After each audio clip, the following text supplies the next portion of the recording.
ഏതൊരു മനുഷ്യനും ആഗ്രഹങ്ങളുണ്ടാകാം.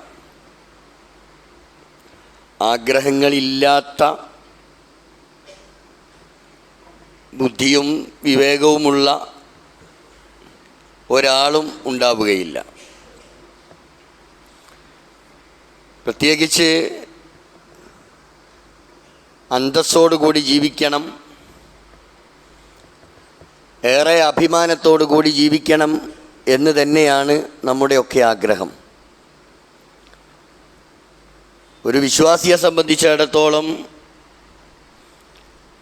അവനാഗ്രഹിക്കുന്നത്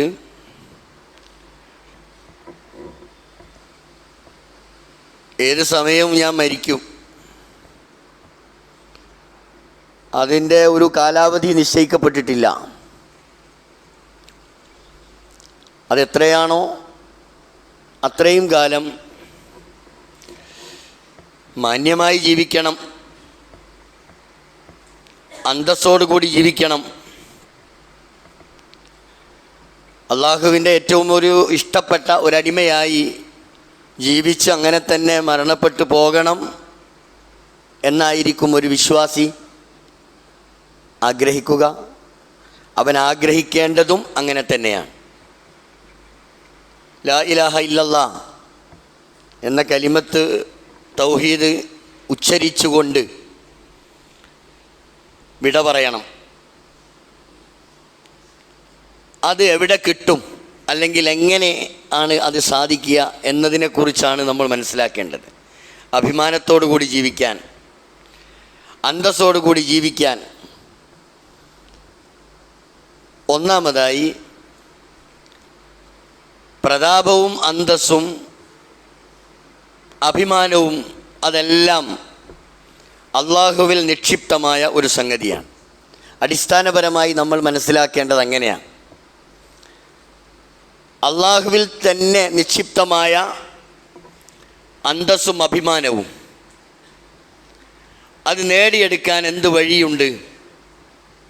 അത് ഇസ്ലാം വളരെ കൃത്യമായി നമ്മെ ബോധ്യപ്പെടുത്തിയിട്ടുണ്ട്. അള്ളാഹു പറയാം, മൻ ഖാന യുരീദുൽ ഇസ്സത, ഒരാൾ ഇസ്സത്ത് കിട്ടണം, അഭിമാനം കിട്ടണം, പ്രതാപം ലഭ്യമാകണം എന്നാഗ്രഹിച്ചുകൊണ്ട് ജീവിക്കുന്ന ഒരാൾ മനസ്സിലാക്കേണ്ടത് ഫലില്ലാഹിൽ ഇസ്സത്തു ജമിയ, എല്ലാ ഇസ്സത്തിൻ്റെയും ഉടമ അള്ളാഹുവാണ്. അത് അള്ളാഹുവിൽ മാത്രമുള്ള ഒരു സംഗതിയാണ്. എന്നാൽ ഇലൈഹി യസ്അദു അൽ കലിമു ത്വയ്യിബു വൽ അമലു സ്വാലിഹു യർഫഉഹു. അള്ളാഹു പറയാം, അതിലേക്ക് എത്തിച്ചേരാൻ കഴിയുന്ന ഒരു സാധ്യതയെക്കുറിച്ച് പറയാം. രണ്ട് സംഗതികൾ. ഒന്ന് അൽ കലിമു ത്വയ്യിബ്, നല്ല വർത്തമാനങ്ങൾ, നല്ല സംസാരങ്ങൾ. അതിൻ്റെ ഉറവിടം പരിശുദ്ധ ഖുർആനാണ്. മുഹമ്മദുർ റസൂലുള്ളാഹി സല്ലല്ലാഹു അലൈഹി വസല്ലമയുടെ സുന്നത്താണ്. ഇതിൻ്റെ അടിസ്ഥാനത്തിലുള്ള പഠനവും അതിൽ നിന്നുള്ള സംസാരവും ഇടപെടലുകളും അത് നമ്മെ ഏറ്റവും പ്രതാപത്തിലേക്ക് എത്തിച്ചേരാൻ അത് കാരണമാകും എന്ന് ഖുർആൻ പറയുകയാണ്. വൽ അമലു സാലിഹ്, രണ്ടാമത്തെ സംഗതി അമലു സാലിഹാണ്. ഇവിടെ ഒരു വ്യത്യാസം ആ വിഷയത്തിലില്ല. ആണെന്നോ പെണ്ണെന്നോ വ്യത്യാസമില്ല. ആര് അമൽ ചെയ്താലും വഹുവ മുഅ്മിനുൻ, ഒരു ക്ലോസ് ഉണ്ട് അവിടെ. വഹുവ മുഅ്മിനുൻ, അവൻ മുഅ്മിനായിക്കൊണ്ട് അമൽ ചെയ്യണം, വിശ്വാസിയായിക്കൊണ്ടുള്ള അമലായിരിക്കണം. അങ്ങനെ അമൽ ചെയ്താൽ അവനെ സംബന്ധിച്ചിടത്തോളം യർഫഉഹു, അവനെ ഉയർത്തും, അല്ലാഹു തആല അവനെ ഉന്നതിയിലേക്ക് എത്തിക്കും എന്ന് അള്ളാഹു നമ്മൾക്ക് നൽകുന്ന ഒരു വാഗ്ദാനമാണ്. അപ്പോൾ ഇസ്സത്തോടു കൂടി ജീവിക്കാൻ, അഭിമാനത്തോടു കൂടി ജീവിക്കാൻ നമ്മളുടെ ഇടപെടലുകളാണ് അതിന് കാരണം. നമ്മുടെ സംസാരവും നമ്മുടെ പ്രവർത്തനങ്ങളും അത് മുഖേന മാത്രമേ നമ്മൾക്ക് പ്രതാപമുള്ളവനായി തീരാൻ കഴിയൂ. ദുനിയാവിലല്ല ഈ പറഞ്ഞത്. ദുനിയാവിൽ ഇത്തിരി പണമുണ്ടെങ്കിൽ, കുറച്ച് ധനമുണ്ടെങ്കിൽ, സമ്പത്തുണ്ടെങ്കിൽ, അധികാരമുണ്ടെങ്കിൽ പ്രതാപവാനാണ് എന്ന് പറയാൻ സാധിക്കും, അവന് അഭിമാനിയാണ് എന്നൊക്കെ പറയാം. പക്ഷെ ആത്യന്തികമായി ഒരഭിമാനിയാകണം, അത് അള്ളാഹുവിൽ നിന്നുള്ള അള്ളാഹുവിൻ്റെ അടുത്തുള്ള അഭിമാനമാണ് ആവശ്യം. ബാക്കിയൊക്കെ തകർന്ന് തരിപ്പണമായി പോകും. പരിശുദ്ധ ഖുർആൻ നമ്മെ ബോധ്യപ്പെടുത്തുന്നത് നമ്മൾ അഭിമാനത്തോടു കൂടി ജീവിക്കണമെന്നതാ. അതാണ് അള്ളാഹു ആവശ്യപ്പെടുന്നത്. അതിനുള്ള വഴികളാണ് അള്ളാഹു തആല നമ്മൾക്ക് ബോധ്യപ്പെടുത്തി തരുന്നത്. എന്നാൽ ഇതിൽ നിന്നൊക്കെ മാറി വല്ലദീന യംകുറൂന സയ്യിആ ലഹും അദാബുൻ ശദീദ്, തന്ത്രങ്ങളും കുതന്ത്രങ്ങളുമൊക്കെ പ്രയോഗിച്ച് ചുളുവിലൂടെ അഭിമാനം നേടിയെടുക്കാൻ പല വിക്രിയകളിലൂടെയും നേടിയെടുക്കുന്ന ചില അധികാരങ്ങളുണ്ട്, മറ്റ് പലതുമുണ്ട്. അതൊക്കെ ഭൗതികമാണ്. അത്തരം തന്ത്രങ്ങൾ, അത്തരം കുതന്ത്രങ്ങളെല്ലാം പൊളിഞ്ഞ് പൊട്ടിപ്പോകുമെന്ന് മാത്രമല്ല, ലഹും അദാബുൻ ശദീദ്, അവർക്ക് കഠിനമായ ശിക്ഷയുണ്ട് എന്ന് പരിശുദ്ധ ഖുർആൻ താക്കീത് നൽകുകയാണ്. വമകറു ഉലൈക ഹുവ യബൂർ, അത്തരക്കാരുടെ കുതന്ത്രം അത് ഹുവ യബൂർ, അത് നാശമടയുക തന്നെ ചെയ്യും, ഒരു സംശയവും വേണ്ട എന്ന് പരിശുദ്ധ ഖുർആൻ നമ്മളോട് പറയുന്നു. അപ്പം നമ്മുടെ വിഷയം അഭിമാനവും അന്തസ്സുമാണ്. ഇത് കിട്ടണമെങ്കിൽ മനുഷ്യൻ മാന്യനായി ജീവിക്കണം. ആ മാന്യത അവൻ നേടിയെടുക്കേണ്ടത് ഖുർആനിൽ നിന്നാണ്, അത് മുഹമ്മദ് നബിയുടെ ചര്യയിൽ നിന്നാണ് സല്ലല്ലാഹു അലൈഹി വസല്ലം. അതല്ലാതെ ധനത്തിലൂടെ, അതല്ലെങ്കിൽ നമ്മൾ വലിയ തറവാട്ടിൽ ജനിച്ചു എന്നതിൻ്റെ പേരിൽ ഒരഭിമാനവും നേർക്കുനേരെയുള്ള അന്തസ്സും ലഭ്യമാവുകയില്ല. പ്രാദേശികമായി ഇന്ന തറവാട്ടുകാരനാണ്, അല്ലെങ്കിൽ ഇന്ന കുടുംബത്തിൽ അവൻ ജനിച്ചു, അവൻ്റെ മക്കൾ അത് വലിയ ഉയരത്തിലാണ്, ഉന്നതിയിലാണ് എന്നൊക്കെ പറയാൻ സാധിക്കുമെങ്കിലും നമ്മുടെ ആത്യന്തികമായ ലക്ഷ്യം ദുനിയാവല്ലല്ലോ, നമ്മുടെ ലക്ഷ്യം പരലോകമാണ്. അങ്ങനെ ആഗ്രഹിച്ച് ജീവിക്കുന്ന ഒരാളെ സംബന്ധിച്ചിടത്തോളം അള്ളാഹുവിൽ മാത്രം നിക്ഷിപ്തമായ അന്തസ്സും അഭിമാനവും അത് നേടിയെടുക്കാനാണ് നമ്മൾ ചെയ്യേണ്ടത്. പരിശുദ്ധ ഇസ്ലാം ഏത് നിയമങ്ങളെടുത്ത് പരിശോധിച്ച് നോക്കിയാലും മനുഷ്യൻ അന്തസ്സുണ്ടാക്കുന്ന, മനുഷ്യന് അഭിമാനമുണ്ടാക്കുന്ന കാര്യങ്ങളെ മാത്രമേ പരിശുദ്ധ ഇസ്ലാം പഠിപ്പിച്ചിട്ടുള്ളൂ എന്ന് നമ്മൾക്ക് മനസ്സിലാക്കുവാൻ സാധിക്കും. അതിന് കാരണം ദീനിലൂടെ മാത്രമേ ഇസ്സത്ത് നേടിയെടുക്കാൻ കഴിയുന്നുള്ള. അൽ മുഅ്മിനു, ഒരു സത്യവിശ്വാസിയായ മനുഷ്യനെ പരിശുദ്ധ നബി സല്ലല്ലാഹു അലൈഹി വസല്ലമ പരിചയപ്പെടുത്തുന്നത് അവൻ ഇസ്സുൻ കരീം എന്നാ. അവൻ ഇസ്സുൻ കരീം, അവൻ ഒരു മാന്യനാണ്, അവൻ പ്രതാപവാൻ ആണ് എന്ന് നബി സല്ലല്ലാഹു അലൈഹി വസല്ലമ നമ്മെ ബോധ്യപ്പെടുത്തുകയാണ്. അപ്പം നമ്മൾ വിശ്വാസിയായിരിക്കണം. അത് വെറുതെ ഇങ്ങനെ വാഗൊണ്ട് പറയുന്ന വിശ്വാസത്തിന് ഒരു സ്ഥാനവുമില്ല. നാമമാത്രമായ പ്രവർത്തനങ്ങൾക്കോ അതിനും ഒരു സ്ഥാനവുമില്ല. അവൻ്റെ ഉള്ളും പുറവും ഒരുപോലെയായിരിക്കണം. പലപ്പോഴും നമ്മൾക്കൊക്കെ ഉണ്ടാകുന്ന ഒരു പ്രശ്നം എന്താണെന്ന് ചോദിച്ചാൽ, ആളെ കണ്ടാൽ ഓക്കെ, പിന്നെ ഇടപെടലുകൾ നടത്തുമ്പോഴാണ് അതിനെ സംബന്ധിച്ച് നമ്മൾ മനസ്സിലാവുക. അങ്ങനെ ചതിയിൽ പെട്ടുപോകുന്ന എത്ര ആളുകൾ ഈ നമ്മുടെ രാജ്യത്തുണ്ട്. നമ്മൾ അറിയണം, ഒരു മുഅ്മിനാണോ അവൻ്റെ ബോഡി ലാംഗ്വേജ് കാണുമ്പം തന്നെ അവനൊരു മാന്യനായ മുഅ്മിനാണ് എന്നറിയണം. അറിയാൻ സാധിക്കണം. അത് നമ്മുടെ കരിമ്പാറ പോലെ ഇങ്ങനെ വലിയ കരിമ്പാറകൾ തേടി കൊണ്ട് നടക്കുന്ന മനുഷ്യന്മാരുണ്ട്. ഹൃദയത്തിൽ കറുത്ത പാടുകൾ ഇങ്ങനെ വർദ്ധിപ്പിച്ച് തെറ്റുകൾ ചെയ്യുന്ന എത്രയോ ആളുകൾ. പുറമെ കണ്ടാൽ നല്ല വസ്ത്രവും നല്ല രൂപവും നല്ല ഭാവവും ഒക്കെ ഉണ്ടാകാം. അതുകൊണ്ട് തന്നെയാ നബി സല്ലല്ലാഹു അലൈഹി വസല്ലമ നമ്മെ ബോധ്യപ്പെടുത്തത്, എൻ്റെ അല്ലാഹു തആല നിങ്ങളുടെ വേഷത്തിലേക്കല്ല, നിങ്ങളുടെ രൂപങ്ങളിലേക്കോ ഭാവങ്ങളിലേക്കോ അല്ല. അല്ലാഹു വലാകിൻ യൻദുറുല്ലാഹു ഇലാ ഖുലൂബിക്കും വ ഇലാ അഅമാലിക്കും. അല്ലാഹു നോക്കുന്നത് നിങ്ങളുടെ ഹൃദയത്തിലേക്കാണ്, മാത്രമല്ല നിങ്ങളുടെ പ്രവൃത്തികളിലേക്കുമാണ്. ഇത് ആളുകളെ കാണിക്കാൻ, പേര് കിട്ടാൻ വേണ്ടിയൊക്കെയാണോ ഈ അമലുകൾ ചെയ്യുന്നത്? ഒരു കാര്യവുമില്ല, അതൊക്കെ പൊട്ടിപ്പാളീസായതാണ് എന്ന് അള്ളാഹുവിൻ്റെ പ്രവാചകൻ നമ്മെ ബോധ്യപ്പെടുത്തിയിട്ടുണ്ട്. അപ്പോൾ ഏത് ഒരു നിയമം എടുത്ത് പരിശോധിച്ച് നോക്കിയാൽ, ഇപ്പോൾ ഇസ്ലാമിൻ്റെ വേഷ സംവിധാനങ്ങളെക്കുറിച്ച് എടുത്ത് പരിശോധിച്ച് നോക്കൂ.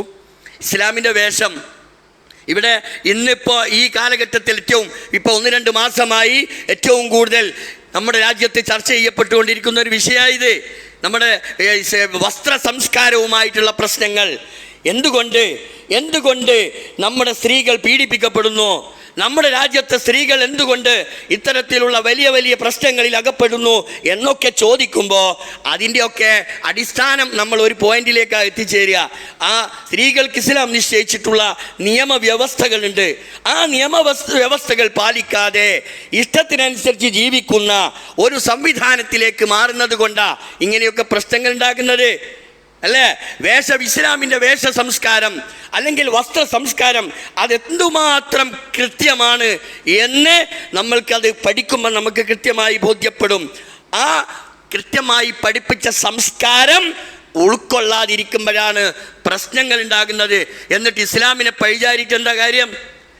എന്തൊക്കെ പറഞ്ഞാലും അത് ഇസ്ലാം എന്നിങ്ങനെ ഇസ്ലാമിനെ പോലെ ഇത്രയും കൃത്യമായ ഒരു സംസ്കാരം പഠിപ്പിച്ച ഏത് ദർശനമാണ്, ഏത് മതമാണ് ഈ ദുനിയാവിലുള്ളത്, ഈ ലോകത്തുള്ളത്? നമ്മൾ അറിയണം.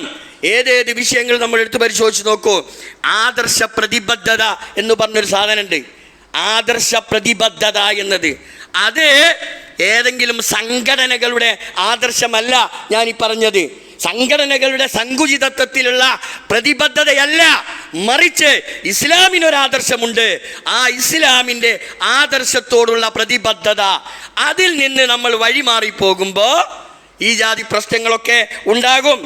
അഭിമാനബോധം, അതിൻ്റെ കാതൽ എന്ന് പറയുന്നത് എന്താണെന്നറിയങ്ങൾ? നമ്മൾ നമസ്കരിക്കാൻ നിൽക്കുമ്പോൾ നമ്മൾ ദുആഉൽ ഇഫ്തിതാഹ് ചൊല്ലുന്നില്ലേ? എന്താ ദുആഉൽ ഇഫ്തിതാഹിൽ നമ്മൾ ചൊല്ലുന്നത്? അന മിനൽ മുസ്ലിമീൻ. ഇതാരോട് ചെയ്യുന്ന പ്രതിജ്ഞയാ? ഇതാരോടാണ് നമ്മൾ ഈ പ്രതിജ്ഞ എടുക്കുന്നത്? ഈ സത്യം ആരോടാ പറയുന്നത്? അന മിനൽ മുസ്ലിമീൻ, ഞാനൊരു മുസ്ലിമാണ് എന്ന് പ്രതിജ്ഞ എടുത്തുകൊണ്ടാണ് അള്ളാഹുവിന് വേണ്ടി നമ്മൾ ഇബാദത്തിൽ നമ്മൾ ഒരുങ്ങുന്നത്. അപ്പോൾ ഞാനൊരു മുസ്ലിമാണ് എന്ന വിഷയത്തിൽ ഒരു അഭിമാനം നമ്മൾക്കുണ്ടാകണം.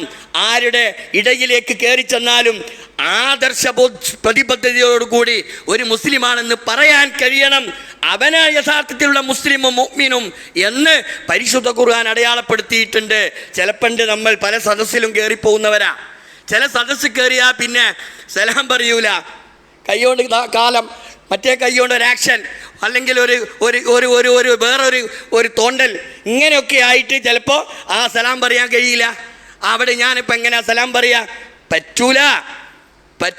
ഒരു മുസ്ലിമിനെ സംബന്ധിച്ചിടത്തോളം അവൻ ശരിയായ പ്രതാപവാനാണെങ്കിൽ കൃത്യമായും അവൻ എന്തു പറയണം? സലാം പറയണം. അത് ഇസ്ലാമിൻ്റെ അടയാളമാണ്. അത് നമ്മെ പഠിപ്പിച്ചതാണ്. അവിടെ നമ്മൾ പിറകോട്ട് പോകുന്നുവെങ്കിൽ നമ്മൾക്ക് എന്ത് ആദർശമാണുള്ളത്? അതിനോട് എന്ത് പ്രതിബദ്ധതയാണ് നമ്മൾക്കുള്ളത്? അപ്പോൾ ഞാനൊരു മുസ്ലിമാണ് എന്ന് പറയുകയും അതിനനുസരിച്ചുള്ള പ്രവർത്തനങ്ങൾ രൂപപ്പെടുത്തുകയും ചെയ്യുക, ഇതാണ് ഇസ്ലാം നമ്മെ പഠിപ്പിച്ചിട്ടുള്ളത്. ഇനി നമ്മൾ അറിയണം, അള്ളാഹു നമ്മൾക്ക് നൽകുന്ന ഏറ്റവും വലിയ ഒരു സംഗതിയാണ് ഹിദായത്ത് എന്ന് പറയുന്നത്. അത് അള്ളാഹു നൽകുന്ന ഒരു വരദാനമാണ്. ലക്ഷക്കണക്കിന് ആളുകൾ ഈ ഹിദായത്ത് കിട്ടാതെ പുറത്ത് നിൽക്കുന്നുണ്ട് എന്ന് നമ്മൾ അറിയണം. അല്ലാഹു തആല നമ്മൾക്ക് നൽകിയിട്ടുള്ള ഹിദായത്ത് അതെന്തുമാത്രം കനപ്പെട്ടതാണ്, അങ്ങനെയാണ് നമ്മൾ അറിയേണ്ടത്. അതുകൊണ്ട് ആ ഹിദായത്ത് മുറുകെ പിടിച്ചുകൊണ്ട് ജീവിക്കേണ്ട നമ്മൾ മാന്യതയോടുകൂടി അന്തസ്സോടുകൂടി ജീവിക്കണം നമ്മൾ. അതാണ് പരിശുദ്ധ ഖുർആൻ പറഞ്ഞത്, ഫൈമാ യഅ്തിയന്നകും മിന്നീ ഹുദാ, എന്നിൽ നിന്ന് നിങ്ങൾക്ക് ഹുദ കിട്ടിയാൽ, ആ ഹിദായത്ത് വെളിച്ചം നിങ്ങൾക്ക് കിട്ടിയാൽ, സന്മാർഗം നിങ്ങൾക്ക് കിട്ടിയത് കൊണ്ടായോ? ആയില്ല. ഫമൻ തബിയ ഹുദായ, എന്നിൽ നിന്ന് നിങ്ങൾക്ക് കിട്ടിയ വെളിച്ചത്തെ, സന്മാർഗത്തെ പിൻപറ്റി ജീവിക്കുകയും ചെയ്തു എങ്കിൽ അവരെ സംബന്ധിച്ചിടത്തോളം ഫലാ ഖൗഫുൻ അലൈഹിം വലാ ഹും യഹ്സനൂൻ, അവർക്ക് പേടിക്കേണ്ടതില്ല, അവർക്ക് ദുഃഖിക്കേണ്ടതില്ല എന്ന് ഖുർആൻ പറഞ്ഞത് അതിൻ്റെ അടിസ്ഥാനത്തിലാണ്. അല്ല, ഒരു ഗാനേഷുമാരി മുസ്ലിമിനെ സംബന്ധിച്ചിടത്തോളം ഒരു ചുക്കും അവനെ സംബന്ധിച്ചിടത്തോളം അവനൊന്നും കിട്ടൂല. ഈ എണ്ണം കൊടുക്കുന്ന പരിപാടി ഇല്ലാന്ന് നമ്മൾ അറിയേണ്ടത്. എണ്ണം ബോധിപ്പിക്കുന്ന ഇത്ര ആളെ കൊടുക്കാം. നമ്മൾ ആരെങ്കിലും അള്ളാഹുമായി കരാർ എടുത്തിട്ടുണ്ടോ? ഇല്ല. അപ്പൊ അങ്ങനെ ഒരു മുസ്ലിം കുടുംബത്തിൽ ജനിച്ചു എന്നതുകൊണ്ട്, നല്ല ഒരു പേര് സ്വീകരിച്ചു എന്നതുകൊണ്ട് അള്ളാന്റെ ലിസ്റ്റിൽ ഉണ്ടാവൂല. അവിടെയാണ് നമ്മൾ മനസ്സിലാക്കേണ്ടത്. അപ്പൊ നമ്മൾ അള്ളാഹുവിൻ്റെ സന്മാർഗത്തിന് നമ്മൾ അതിനർഹത നമ്മൾക്ക് ലഭിച്ചിട്ടുണ്ടെങ്കിൽ നമ്മൾക്കൊരു ഐഡന്റിറ്റി ഉണ്ട്. ആ ഐഡന്റിറ്റി നിലനിർത്തിക്കൊണ്ട് നമ്മുടെ ജീവിതം സംശുദ്ധമാക്കുക എന്നതാണ് നമ്മൾ ശ്രദ്ധിക്കേണ്ടതും മനസ്സിലാക്കേണ്ടതും. ഇസ്ലാം അതിൻ്റെ സംസ്കാരം അതേതെടുത്ത് പരിശോധിച്ച് നോക്കിയാലും അത് അന്യൂനമാണ്, ഒരു ന്യൂനതയില്ല, അത് അതുല്യമാണ്. അതിനോട് ചേർത്ത് വെക്കാൻ പറ്റിയ വേറെ ഒരു സംഗതിയും ഇന്ന് ലോകത്ത് വന്നിട്ടില്ല.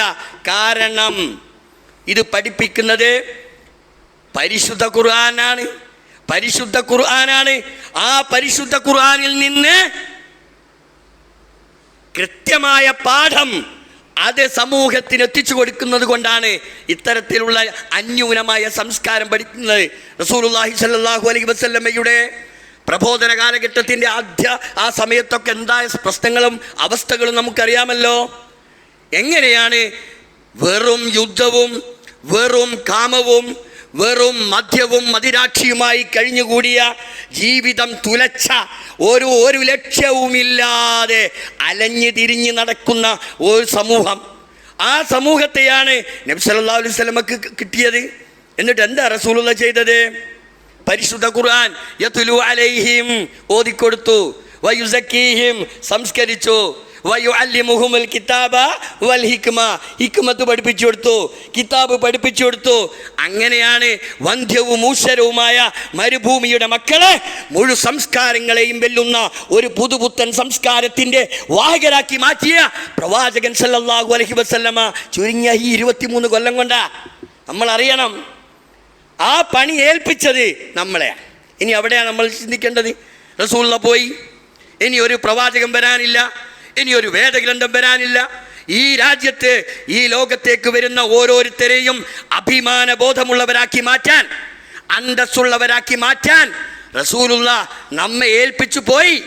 ആ ഉത്തരവാദിത്തം വൽതകും മിൻകും ഉമ്മ യദ്ഊന ഇലൽ ഖൈർ, ഖൈറിലേക്ക് ക്ഷണിക്കുന്ന ഒരു സമൂഹം നിങ്ങളിൽ നിന്നുണ്ടാവട്ടെ. നമ്മളെക്കുറിച്ചാ പറഞ്ഞത്. കുൻതും ഖൈറ ഉമ്മ, നിങ്ങളാണ് ആ ഉദാത്തമായ ഉത്കൃഷ്ടമായ സമൂഹം എന്ന് പറഞ്ഞത് നമ്മെക്കുറിച്ചാ. നമ്മൾ ആ ഡ്യൂട്ടി നിർവഹിക്കുന്നുണ്ടോ അല്ലേ? അത് ചിന്തിച്ചാൽ മതി. ഞാൻ ഇൻഡിവിജ്വലായി, ഞാൻ വ്യക്തിപരമായി എന്നെ ഏൽപ്പിച്ച ഉത്തരവാദിത്തം ഞാൻ നിർവഹിക്കുന്നുണ്ടോ? അങ്ങനെ നിങ്ങൾ ഓരോരുത്തരും അത് ചിന്തിച്ചു നോക്കി. ഇവിടെ ഇങ്ങനെ 10, 60, 70 കൊല്ലം ജീവിച്ച് ഒരു ഗുണവുമില്ല, ആർക്കും ഒരു ഗുണമില്ല. നബിയുടെ കുടുംബത്തിനുണ്ടോ? അതുമില്ല. ഒരു ഗുണമില്ലാതെ ഇങ്ങനെ ജീവിച്ച് കേവലം ഭൂമിക്ക് ഒരു ഭാരമായി ഇങ്ങനെ നടന്ന് ഒരു സമയത്ത് അയാൾ മരിച്ചു, മയ്യത്ത് സ്കരിക്കണം കേട്ടോ എന്ന് പറയും. ഇതോടുകൂടി കഴിഞ്ഞോ? ഇതോടുകൂടി തീർന്നോ? ഇല്ല. നമ്മൾ തുടങ്ങാൻ പോകുക. മരണം തുടക്കമാണ്. അവിടെ നിന്ന് അങ്ങോട്ടാണ് നമ്മുടെ ജീവിതം തുടങ്ങുന്നത്. ഇത് ബോധ്യപ്പെടുത്തി കൊടുക്കാനുള്ള ഉത്തരവാദിത്തം ഏൽപ്പിക്കപ്പെട്ടവരാണ് നമ്മളെല്ലാവരും.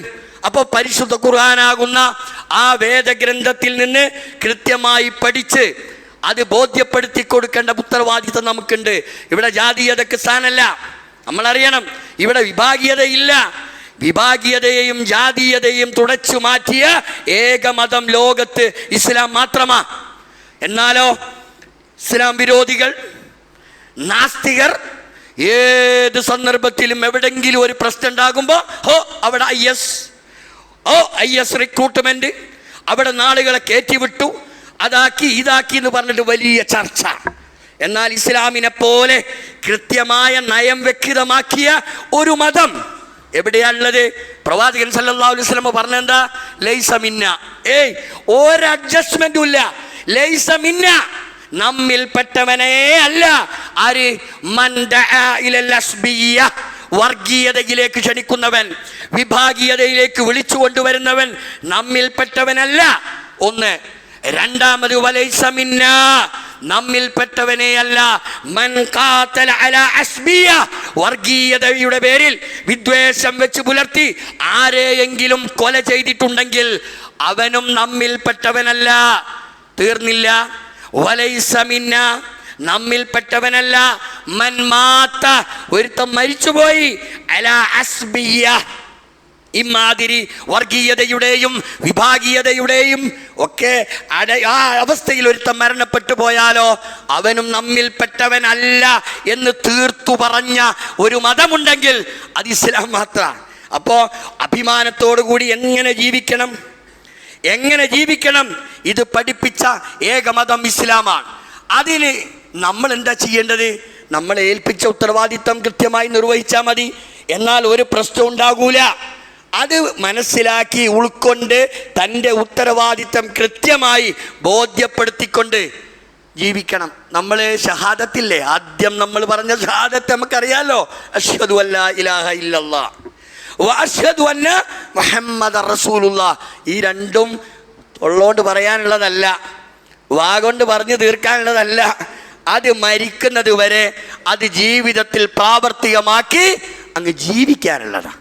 അങ്ങനെ ജീവിച്ച് അള്ളാഹുവിൻ്റെ ഏറ്റവും ഇഷ്ടപ്പെട്ട അടിമകളായി ദുനിയാവിൽ നിന്ന് വിട പറയണം എന്ന നിയ്യത്തോടു കൂടി നമ്മൾ ജീവിക്കുക.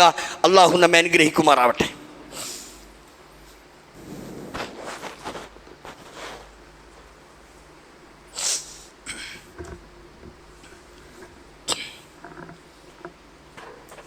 അൽഹംദുലില്ലാഹി റബ്ബിൽ ആലമീൻ വസല്ലല്ലാഹു അലാ നബിയിൽ കരീം വഅലാ ആലിഹി വസഹ്ബിഹി അജ്മഈൻ.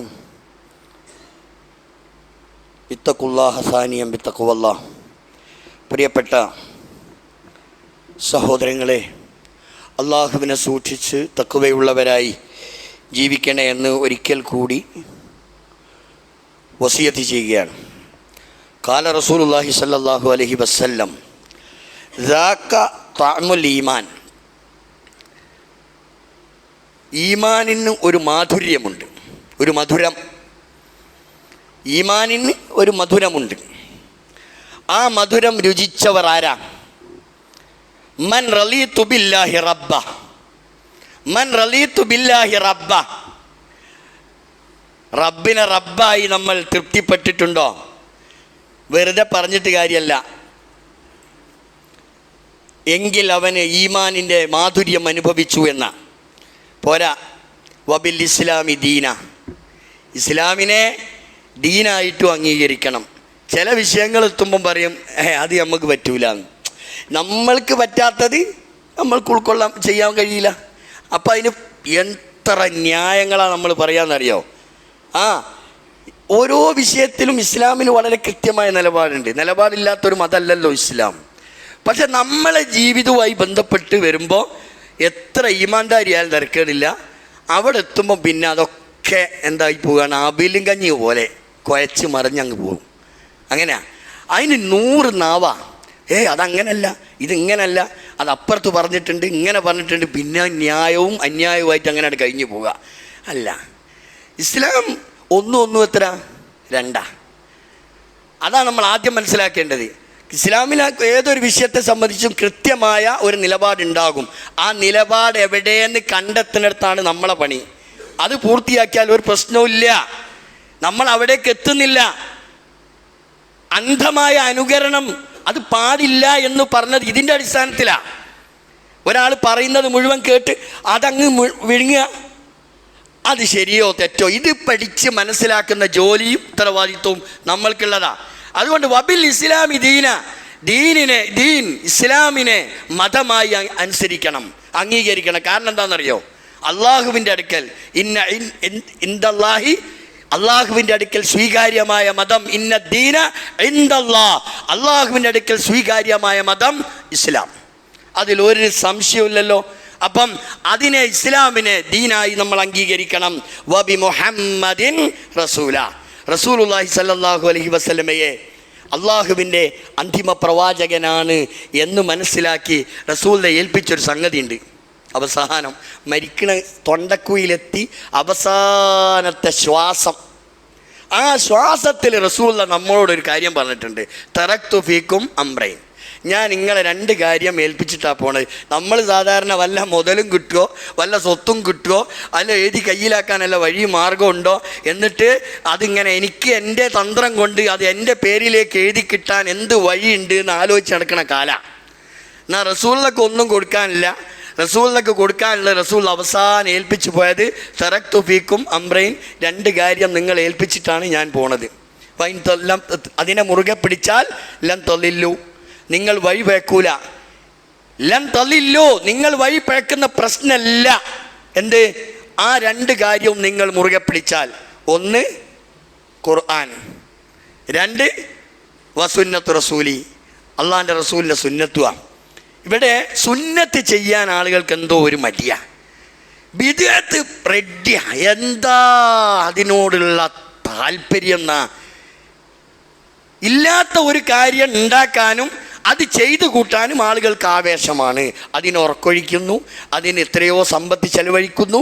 എന്നാൽ സുന്നത്തായ സംഗതി ഇന്നതാട്ടോ, ഇത് ചെയ്യണം. ഏതെങ്കിലും ഒരു സുന്നത്ത് ജീവിതത്തിൽ നിലനിർത്തുന്നിടത്ത് നമ്മൾ എന്ത് താല്പര്യം കാണിക്കുന്നുണ്ട്, ഇതാണ് നമ്മൾ മനസ്സിലാക്കേണ്ടത്. ഇങ്ങനെ കൃത്യമായി അള്ളാഹുവിൻ്റെ ഖുർആനും നബി സല്ലല്ലാഹു അലൈഹി വസല്ലമയുടെ സുന്നത്തും അത് കൃത്യമായി ജീവിതത്തിൽ പകർത്തി ജീവിച്ചാൽ ഒരു പ്രശ്നവും ഇവിടെ ഉണ്ടാവില്ല. ഇവിടെ പിന്നെ വിഭാഗീയതയുടെ പേരിലോ ജാതീയതയുടെ പേരിലോ ഒന്നും ഒരു പ്രശ്നം ഉണ്ടാവില്ല. എല്ലാവരെയും ഉൾക്കൊണ്ട് ജീവിക്കാൻ കഴിയും. ആരാധനകൾ വ്യത്യസ്തമാണ്. എല്ലാ മതത്തിനും ആചാരങ്ങളും അനുഷ്ഠാനങ്ങളും ഉണ്ട്. നമ്മൾ എന്തിനാണ് അതിൽ കൈ കടത്തുന്നത്? നമ്മുടെ കാര്യങ്ങൾ തന്നെ ഉണ്ടല്ലോ നമ്മൾക്കെമ്പാടും. പിന്നെ വേറെ ഒരു മതത്തിൻ്റെ വേറെ ഒരു വിസത്തിൻ്റെ ആചാരങ്ങൾ എന്തിനാണ് നമ്മൾ കടമെടുക്കുന്നത്? ഇപ്പോൾ ഇവിടെ നമ്മുടെ രാജ്യത്ത് നടക്കുന്ന പല ഇങ്ങനത്തെ സംഭവങ്ങൾ എടുത്ത് പരിശോധിച്ച് നോക്കിയാൽ അവർ നടത്തേണ്ട കാര്യങ്ങൾ നമ്മൾ ഏറ്റെടുത്ത് നടത്തുക. അതിന് മുമ്പിൽ നമ്മളാ അതിന് തോരണം കെട്ടലും അതിന് മറ്റുള്ള വഴികളും സാമ്പത്തികവും അതിന് എന്തൊക്കെ ചെയ്യണോ അതിന് നമ്മൾ മുൻപന്തിയിൽ. എന്നാൽ നമ്മുടെ കാര്യങ്ങൾക്കോ ചെയ്യേണ്ട കാര്യങ്ങൾക്കോ അതെവിടെയും നമ്മളില്ല. അപ്പം ഇവിടെ നമ്മൾക്ക് എന്തു വേണം? ഒരു നിലപാട് വേണം. റസൂൽ പറഞ്ഞെന്ന് പറഞ്ഞാൽ വേറെ ഒരു സമുദായത്തിൻ്റേത് നിങ്ങൾ കടമെടുത്താൽ അതിനോട് സദൃശ്യപ്പെട്ടാൽ നിങ്ങൾ പോലും തമ്മിൽ ഒരു വ്യത്യാസവും ഇല്ല എന്നാണ് റസൂൽ പറഞ്ഞത്. അവിടെയാണ് ഫമിൻഹും മൻ തശബ്ബഹ ബിഖൗമിൻ, വേറെ ഒരു സമുദായത്തിൻ്റേത് നിങ്ങൾ അതിനോട് ചേർന്ന് നിന്നാൽ ഫമിൻഹും, നിങ്ങളും അവരിൽ ഒരു വ്യത്യാസവും ഇല്ലാണ്. അപ്പം ഇവിടെ നമ്മൾക്ക് എന്താ വേണ്ടുന്ന? നിങ്ങൾക്ക് ഒരു നിലപാട് വേണം. ഏതൊരു വിഷയത്തിലും ഇസ്ലാം ഇന്നതാണ് ഈ വിഷയത്തെക്കുറിച്ച് പറഞ്ഞിട്ടുള്ളത് എന്ന് നമ്മൾ അറിയണം. എങ്കിൽ ഒരു പ്രശ്നം ഉണ്ടാവില്ല. പരിശുദ്ധ ഖുർആൻ നമ്മെ ബോധ്യപ്പെടുത്തിയത് വലാ തഹിനു വലാ തഹ്സനു വഅൻതുമുൽ അഅലൗന ഇൻ കുൻതും മുഅ്മിനീൻ. ഇതാണ് നമ്മുടെ ഐഡൻറ്റിറ്റി. നിങ്ങൾ മുഅ്മിനീങ്ങളാണോ? നിങ്ങൾ കൃത്യമായ വിശ്വാസം ഉൾക്കൊണ്ട് ജീവിക്കുന്നവരാണോ? നിങ്ങളെ കവച്ചു വെക്കാൻ, നിങ്ങളെ തളർത്താൻ ഒരു കൂട്ടർക്കും കഴിയില്ല. നിങ്ങൾ തന്നെയാണ് ഉന്നതർ എന്ന് പരിശുദ്ധ ഖുർആൻ. അങ്ങനെ പ്രവർത്തിക്കാൻ നമ്മൾക്ക് കഴിയണം.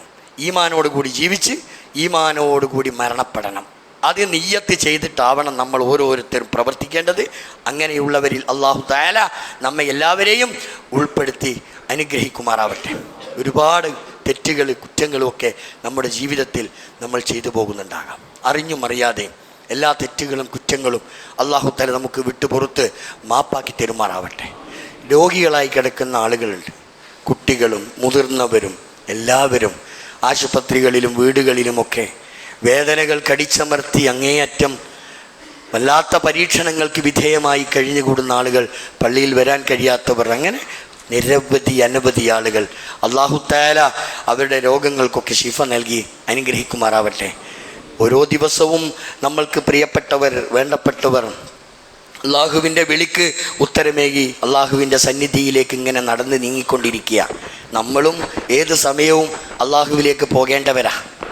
നമ്മൾക്കറിയുന്ന ഒരുപാട് ആളുകൾ ഇവിടെയുള്ള പ്രദേശത്തെ മഹല്ലിലെ പല ആളുകളും അള്ളാഹുവിൻ്റെ വിധിക്ക് കീഴടങ്ങി, പുരുഷന്മാരും സ്ത്രീകളും കുട്ടികളും എന്ന് വേണ്ട എല്ലാവരും. അള്ളാഹുവേ, ഞങ്ങളിൽ നിന്ന് മരണപ്പെട്ടു പോയിട്ടുള്ള എല്ലാ ആളുകൾക്കും അള്ളാഹുവേ മഗ്ഫിറത്തും മർഹമത്തും നൽകി അവരെ അനുഗ്രഹിക്കണേ അല്ലാ. നാളെ ജന്നാത്തുൽ ഫിർദൗസിൽ ഞങ്ങളെയും അവരെയും നീ ഒരുമിച്ച് കൂട്ടണേ അല്ലാ.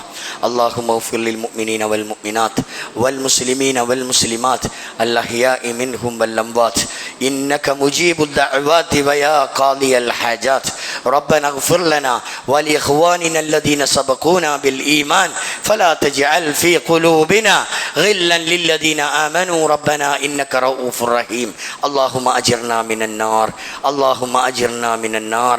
اللهم أعز الإسلام والمسلمين وأذل الشرك والمشركين. اللهم اجعلنا من المسلمين واجعلنا من المتقين واجعلنا من المخلصين. اللهم مقلب القلوب ثبت قلوبنا على دينك. اللهم مصرف القلوب صرف قلوبنا على طاعتك. ربنا لا تزغ قلوبنا بعد إذ هديتنا وهب لنا من لدنك رحمة إنك أنت الوهاب. ربنا آتنا في الدنيا حسنة وفي الآخرة حسنة وقنا عذاب النار.